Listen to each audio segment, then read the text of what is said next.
Hey, what's up, everybody? This week on our Essential Leadership platforms, we are focusing on the concept of servant leadership. This is one of my favorite ideas and a real core belief of mine in the concept of servant leadership and why it matters, why it's important, and why, in my opinion, it's the best kind of leadership. It's modeled in Scripture, and its success is proven. And I think for most leaders, when it comes to this idea of servant leadership, it sounds good and it sounds right, but the execution of it sometimes gets a little bit tricky. And I think in my experience, I've seen leaders in church world and in nonprofit world make mistakes around this in two different directions.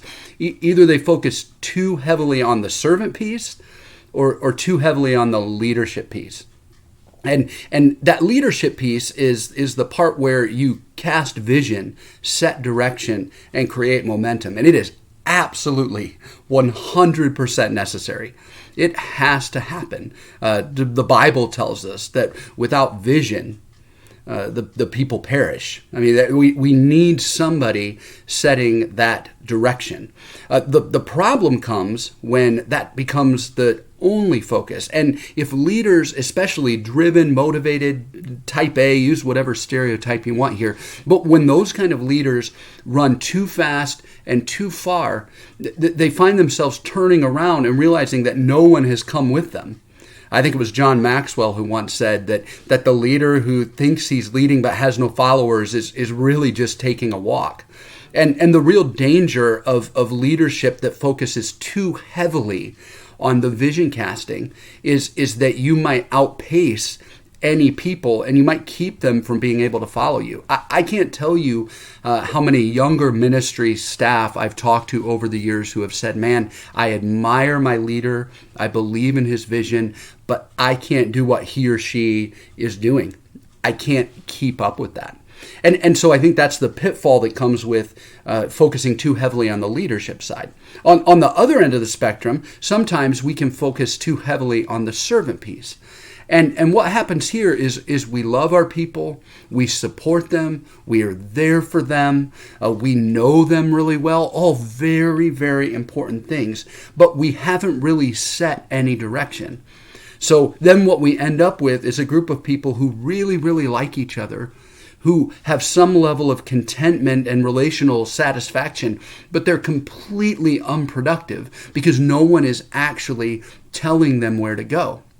So what we need as leaders is we need to have both the servant piece and the leadership piece. So how do we do that? And a great resource for this comes from Ken Blanchard, who says that the first thing a leader has to do is a leader has to set the vision. Like if you think of an org chart, the leader is at the top. And it's the leader's responsibility to cast a clear and credible vision so that people can actually follow. However, once that vision is set, it then becomes the leader's responsibility to serve. The leader then switches from the person who is out front setting and casting vision to going all the way almost to the bottom of the organizational chart, if you will, and starting to ask the question, how do I support my team? How do I support my coworkers as they try to achieve this vision and this mission that we've all set and agreed on together? So the leader goes from this vision casting person to then a servant on the other side. The leadership piece is about vision, but the service piece is about implementation.